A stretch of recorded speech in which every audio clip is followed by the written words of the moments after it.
3-3 in college algebra. Today's piecewise defined functions. We did them back in algebra 2, but not often enough to get that good at it.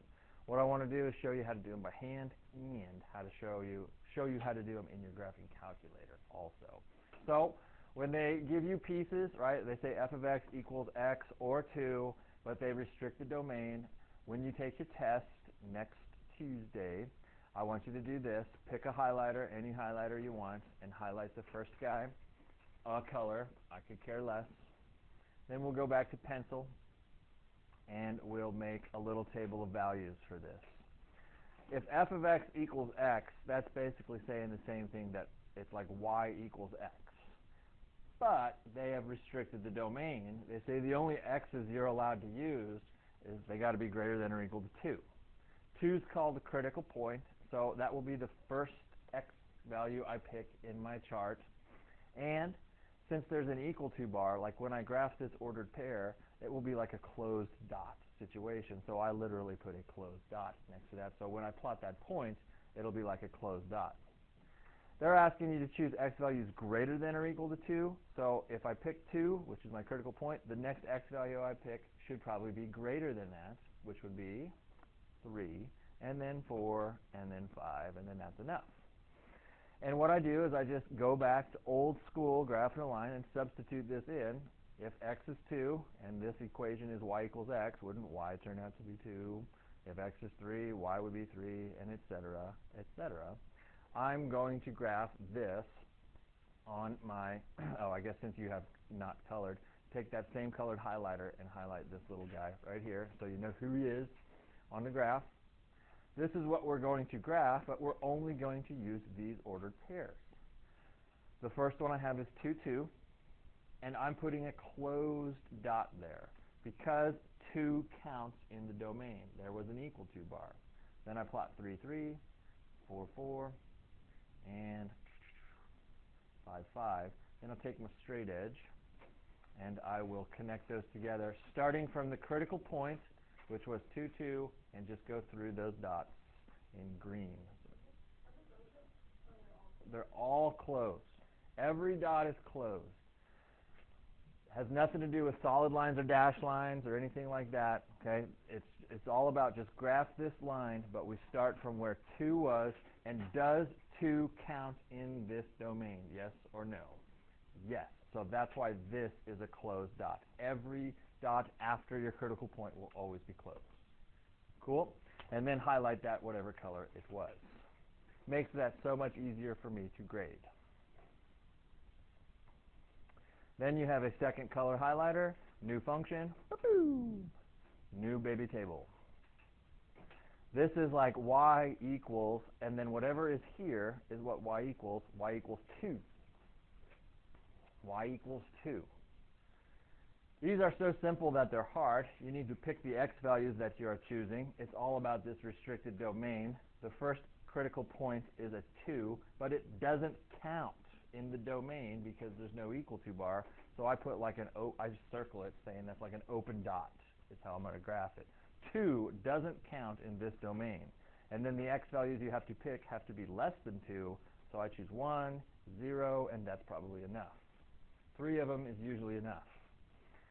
So I have to substitute these in for x. Oh, wait, there is no x, because if you graph this, it'll be a horizontal line, right? So y will always be 2 in these situations. That's what this is. It's y equals 2. But the reason why I made the table was just to realize where it starts from and which direction it's going to go. The first point you should graph is this critical point, 2, 2, but it's an open dot.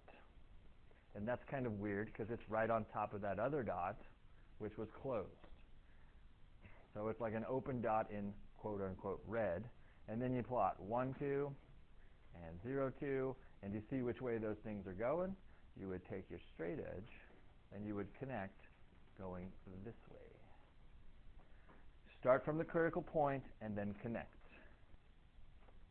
So then they ask you about domain and range. The domain, the way I showed my Algebra 2 kids back in the day was to take like a straight edge or your hand or something. Doesn't domain go from left to right? So like if you started as far left as possible, isn't that called negative infinity right there? And is any part of the graph touching it, red or green? Is that touching it? The red thing's touching it, correct? So negative infinity, just keep working your way to the right. There's a critical spot right there, but is any part of the graph, be it red or green, touching that? Yes or no? Yeah, the green thing's touching it, and it's still green, still green, still green. I just went from negative infinity to positive infinity with like my straight edge. Did everything work? Yes. So that's your domain, from negative infinity to positive infinity. If you're watching this on the video and you didn't know what the heck I did, just come on in and I'll show you in person, okay? Range goes from low to high. So if this is my straight edge, like this pen right here, I'm starting all the way down here at negative infinity. Is any part of the graph like touching that at all? Yes or no?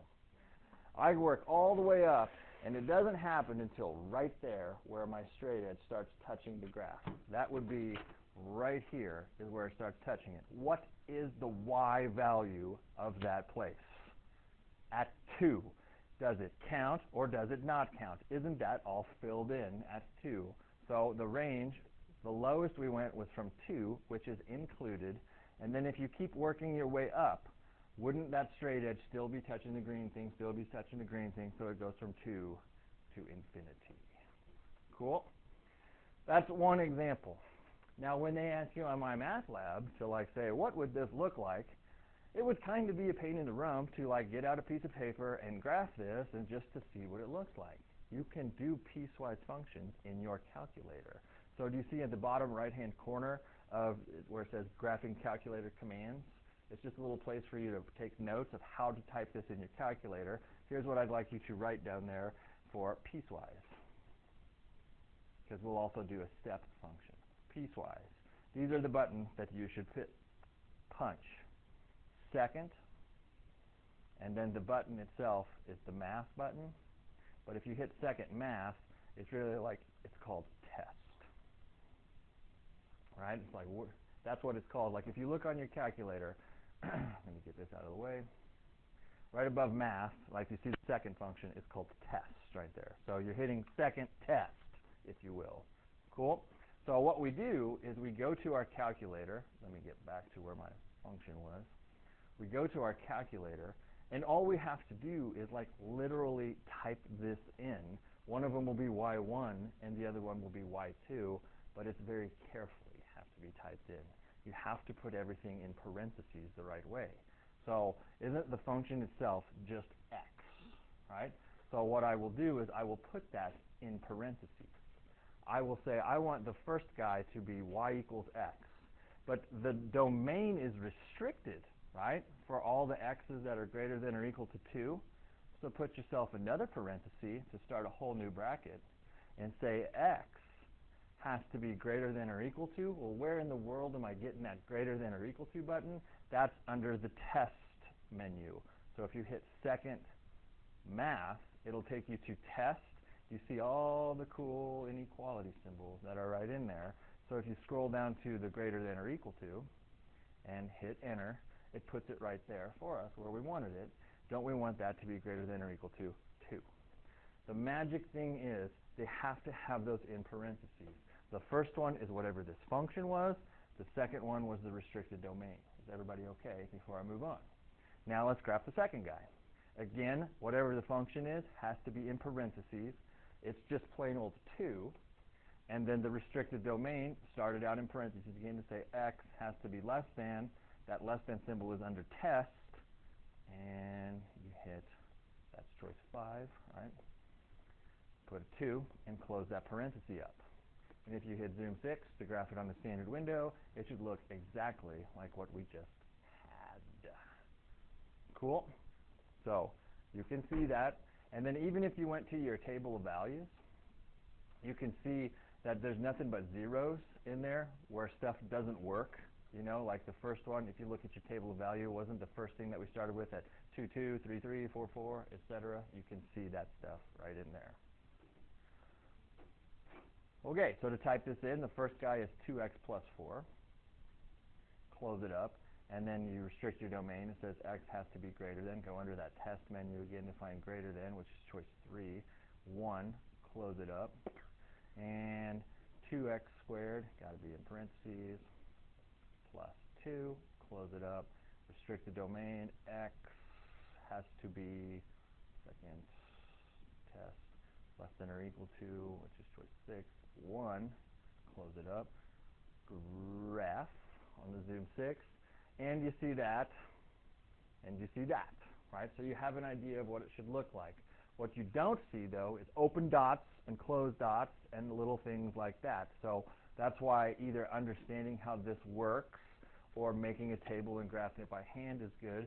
But we're showing you this for 1, to get it done on my math lab, and 2, to do it on your final, which you can punch this stuff in your calculator on your final. It's a multiple choice question, you know, and they might have 4 different graphs shown. It's like, which one is it?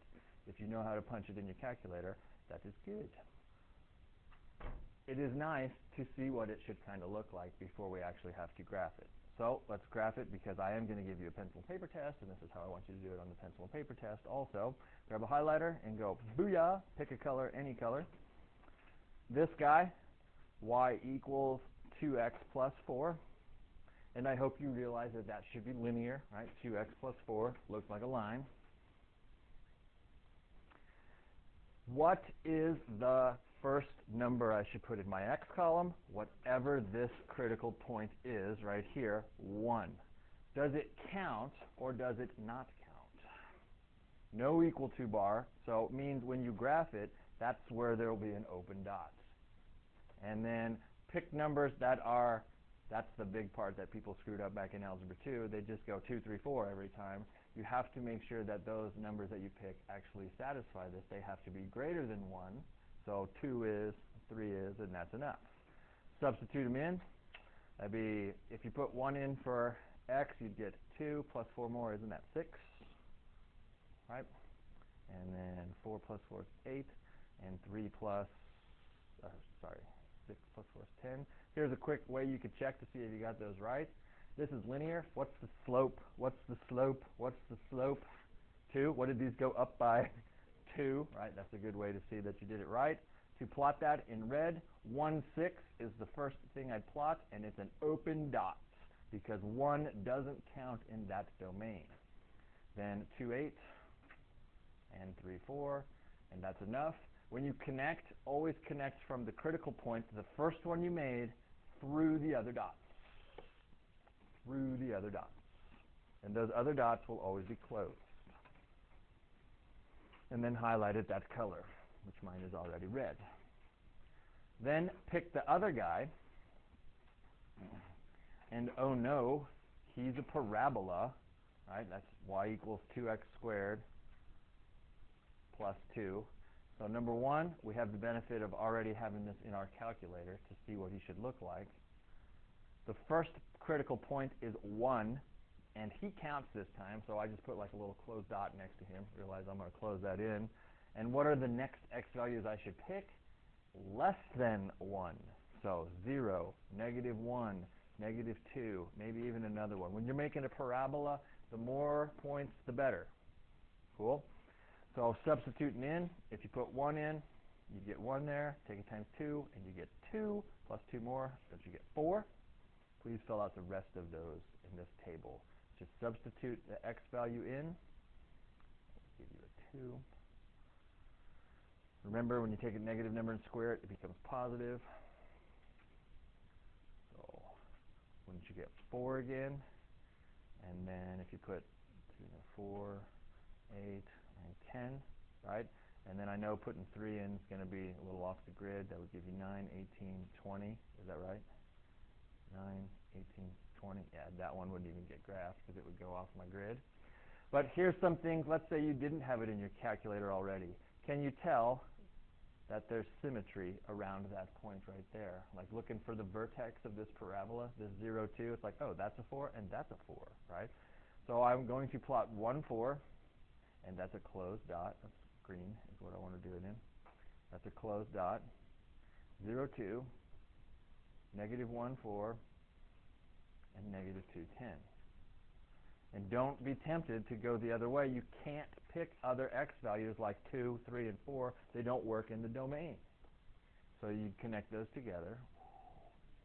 And again, your calculator kind of shows you that that's what it should look like. You've got that little branch going that way. That's my red guy. And you've got this dude, and he got cut off right there. Cool. Domain and range. It does seem very elementary to do this little straight edge trick, but it works. Domain is from left to right. So start as far left as you can go with like a straight edge of your hand. Would any part of the red or the green be touching that? That green thing, don't forget it goes on forever. Would it be touching it? Yep, green's touching it, green's touching it, green's touching it, so we're good. Right there, very critical. It's still touching green. Isn't the green thing got a closed dot? Move further, it's touching red. From negative infinity to positive infinity, did everything work? Nice. Range, low to high. As far low as you can go. There's nothing here, nothing here, nothing here. It doesn't start until right there at 2. Does that point count? 2. So from 2, which counts, work your way up. People freak out about this little gap between the green and the red right there. Is this still touching the green thing though? All right, so all the way up, it's still going to touch something, so to infinity. Then my math lab will ask you tons of questions like this. They'll just give you a piecewise function and find f of 5, f of 1, etc., f of something. You have to realize which piece this goes into. What we did back in Algebra 2 was we used our highlighter to figure it out. Isn't the red one have to do with all the x's that are bigger than 1? Is 5 bigger than 1? So he fits in the red guy. Is 1 bigger than 1? So it's not a red guy. 0 is not a red guy. It's not bigger than 1. Negative 3 is not a red guy. It's like this guy goes with the red function, so that means everybody else went with the green function, right? If you put 0 in, 0 doesn't fit in the red one because 0 is not bigger than 1. So, punching them in, if f was 5, that'd be 10 plus 4 more. Isn't that 14 right there? And then if f was 1, it's got to go into the green function. You have already made a table of values. It's in the table of values, right? If f was 1 in the green function, that's right here. So wouldn't you get 4 back? If f was 0, you've already got that figured out with your table of values. It would be 2. And we even have it in when f is negative 3, you'd get 20 out of that situation. So which function does it belong to? Cool. Flip it over. Number 1, on the back side, punch that in your calculator. Graph it on the calculator. This is what you should have typed in. Remember, everything's got to go in parentheses. That's the part when, in May, when you'll have to do this again. It's like, how did we do that? How did we punch that in our calculator? You got to put it all in your calculator. So zoom 6 it, which is already there. It should end up looking something similar to this. Cool? Please graph it by hand now. Make it some table of values and color, color, color. Please pause the video, get that done, and show me, and then I'll come back with you, and we'll see if we have that right.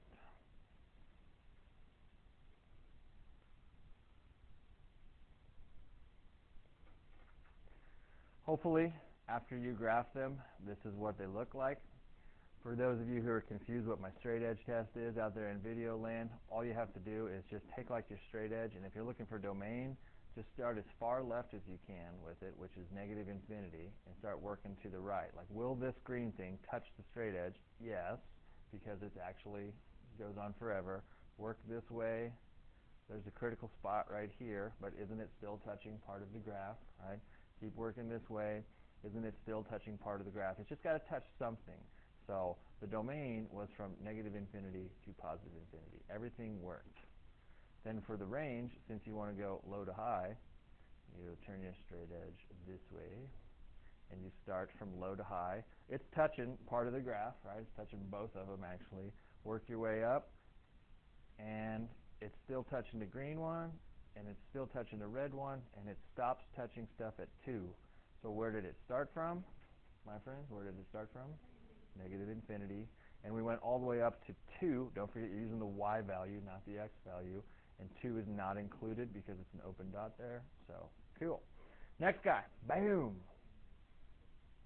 Let's graph that guy. I don't care if you do it in your calculator anymore. Do you understand how to do that? If you just want to do it by hand, do it by hand. But when my math lab is asking you questions, I would much rather just look at it in my calculator than try to do this by hand when it's just multiple choice. Which one of these 4 graphs is this piecewise function? So the green one was a piece of cake. It was linear. And then your red one here is the parent parabola. If you think back to the old purple note card, you know, it's like this didn't have anything happen to it. Its vertex should be at 0, 0. It wasn't translated, reflected over the x-axis, no vertical dilation or horizontal dilation or any of that stuff. That's the vertex 0, 0. You make your table. It didn't count, and you get that, etc. Cool. Then we'll do domain and arrange here in a second. So the domain, if you do a little straight edge test or use your hand as far left, if you can go to negative infinity, that green thing's going to touch it, right? It goes on forever. And you start working your way to the right, it's still touching green, still touching green, still touching green. Right there is critical, it's still touching green. Move to the right, it's touching red, and it will always be touching red.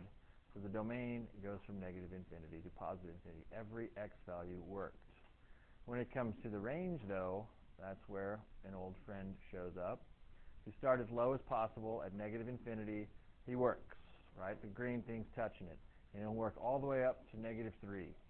So far, I went from negative infinity, oops, my bad, negative infinity to negative 3, and negative 3 counts. But isn't there a gap right here between green and red?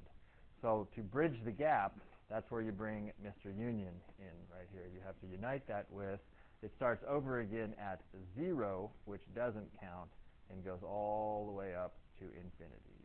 So anytime there's a gap, you need to unite those things. Cool? So these are piecewise functions. Let's go back to the front side and let's work on step functions. So back to the front side. Step function.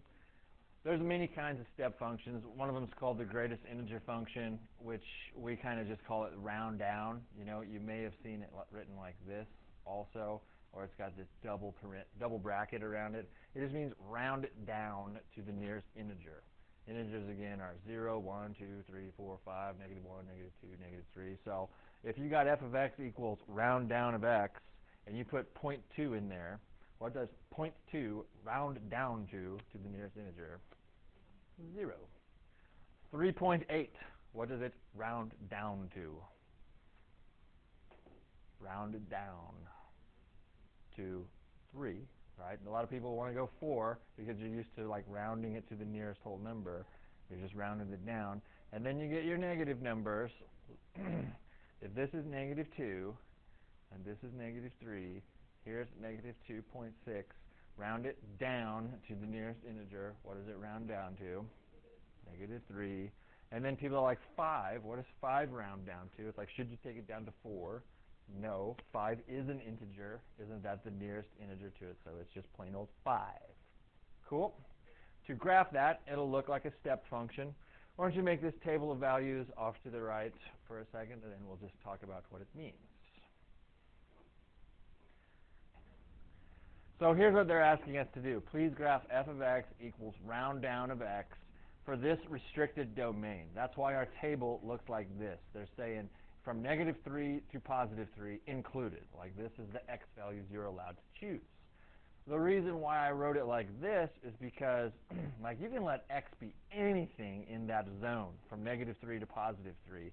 So like 1.2, 1.8, 0.3, 1/3, all of that stuff works. But since it's a round down, all we care about is the integers. So any number, like this right here, means any number from negative 3 included to negative 2. Like negative 2.5, negative 2.6, negative 2.7. It's all considered in there. All you have to do, the moral of the story is, since it's round down, just notice it's round down. Where's the brackets at? On the left side or on the right side? On the left side. You just put this number in for x right there and see what you get. If you put a negative 3 in for that, what would negative 3 round down to? Negative 3.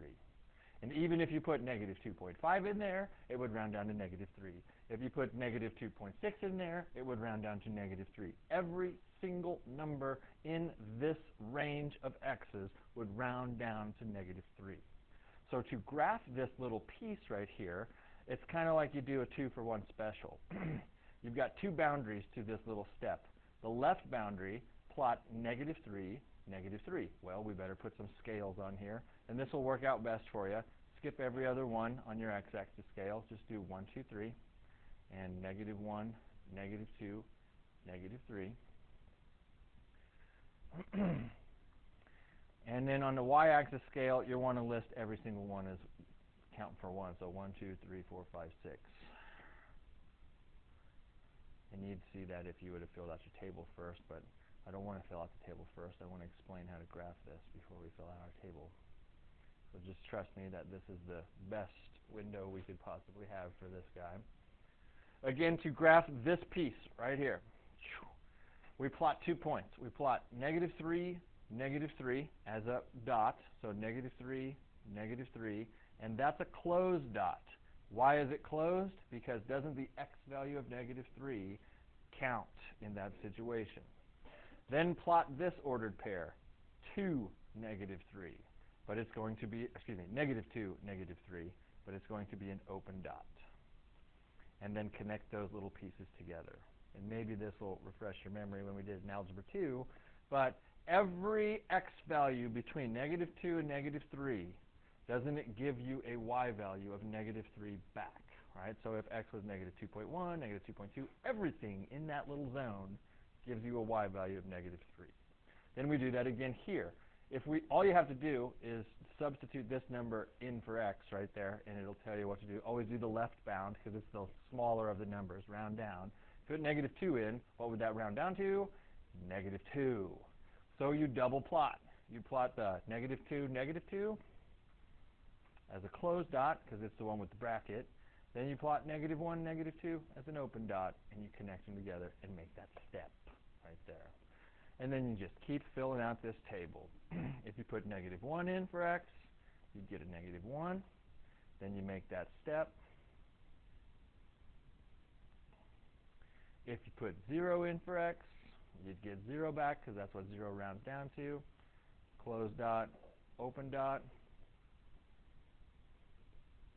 And then you might notice that this is linear. Like if you see the rise and run, your closed dots, you're always rising 1 and running 2. Rise 1, run 2, rise 1, run 2. You'd do that again, and that's where your next closed dot would be, but you can just fill the rest of this table out. Oh, what's this all about? Because they're asking us to go from negative 3 to positive 3.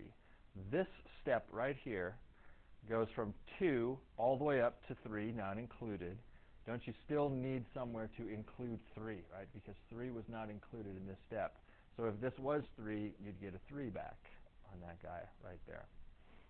So when you're graphing it, though, how does that one little part look? Well, first of all, this is all your steps. Everybody with one of these little intervals is a step, but this is not an interval. They're just saying if x was 3, wouldn't y be 3? It's just a single dot right there.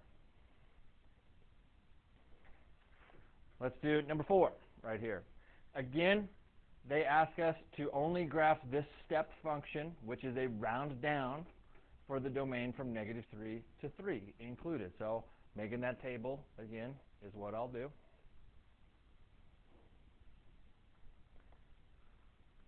And because this is round down, once you have this table, the only numbers you're really concerned about is the smaller part, the left side of it. These are the numbers that you're substituting in for x. So if you put negative 3 in here, wouldn't negative 3 round down to negative 3, then add 4 to it? You would get 1 back, right? If you put negative 2 in here, you'd get a negative 2 back. Add 4 to it, you'd get a 2. Fill out the rest of this table. And you should see a pattern happening. You can go ahead and realize that that's going to continue. It's linear, right? There is a pattern to it. So I went 1, 2, 3, just keep going. Time to plot these little steps and realize this is the only one that's not a step because it's not an actual interval. What this interval means one more time is, like, let's just pick on this guy right here, because using positive numbers is easier to realize. Any number from 0 to 1, where 1 doesn't count though, any number from 0 to 1, if I put it in here, like 0.5, 0.5 has to get rounded down. What would it round down to? 0. Then add 4 to it, don't you get 4 back?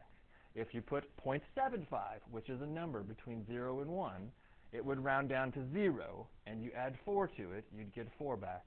People ask, well, why don't you choose 1?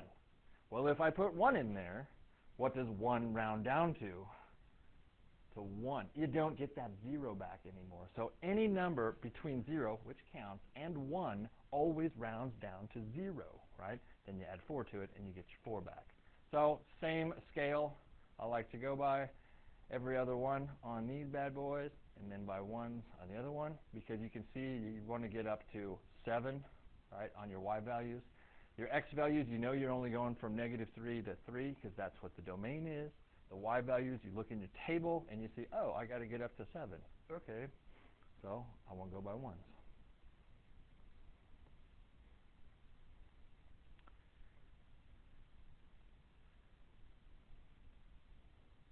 And then you start plotting. So I'll start at the top. You double plot.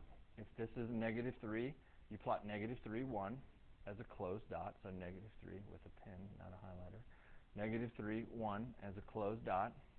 And the end of that step is at -2, 1, but it's an open dot because -2 doesn't actually round down to the same number that -3 rounded down to. -2, 2, and then -1 goes to 3, and 0, 3, and then 0, 4, 1,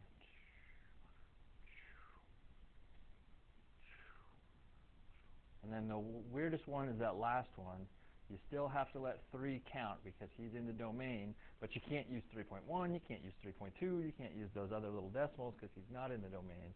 So the only thing in that little branch is just the 3. Cool? So that's making it by hand. What if you're on your test or on MyMathLab and you just have multiple choice and they want to know which one it looks like? How do you type it in the calculator? So if you go back to the front side where we had those graphing calculator commands, here's what you type to find a step function. You choose the math button, and then you select number, and then you select integer. And we'll go through that together. So math, then number, then integer. Math, number, integer. So if I went back to this guy, and I wanted to graph him, let me go to y equals, clear all this other stuff out of here. And that integer thing is where your brackets are. Like, that's all you really need is how do you type those crazy brackets in? How do you type the round down brackets in? So you're trying to type this from left to right. It starts with the brackets, so that's what you want. You go to math. Then at the top, you've got all this different options. You scroll over to the one that says number, and then it's choice 5, which stands for the greatest integer function, so choice 5. So it'll say int with a parenthesis. Then whatever in those brackets, you type in there and close it up with your parentheses. Then you just hit the +4. And if you graph it, then you'll see the step function. So zoom 6, what I like to do, and it'll step like so. It doesn't do you much good to like look at it, you know, but if you had multiple choice, you know, it's a good thing to say which one of these 4 is it. You can punch that in and see it. Okay? So let's do another one of those, the last one. Since they want the domain from -3 to 3 again, I'll let you set up that table one more time. Wait, I don't want to do this one. Let's go down to 6. Sorry. Let's go down to 6. Same table, though. Same table. Let me get you back on the recording. Here we go. Let's put -3 in. And that would round down to -3. Then you got to take a 10 as -2. Don't you get 6 out of that situation, right? And then same thing, it's just negative 2 times this number. It's always going to round down to that number. You know, when it's just plain old x in there, that's what you're going to get back. So negative 2 times this would be 4, and then 2, 0, negative 2, negative 4, and then you put 3 in there, and you get negative 6 back, right? And then the same scale works again because your y's have to get up to 6 and down to negative 6. You only need to go to 3's on this bad boy, so papa, make her like so, and that's what it'll end up looking like. So this is what it looks like. Hey, how come it goes the other way? The others went like up from left to right. How come this one goes down from left to right? How come that one goes like down from left to right? Yeah, that's like your slope right there. This is basically like graphing a line in slope-intercept form. Question for you. If this was just y equals negative 2x, what's the y-intercept? 0. Boom. What's the slope? Down 2 to the right 1, down 2 to the right 1, down 2 to the right 1. And then you just got those little parts to your step that end up happening. So my math lab is where we'll go. If you have any questions, come see me.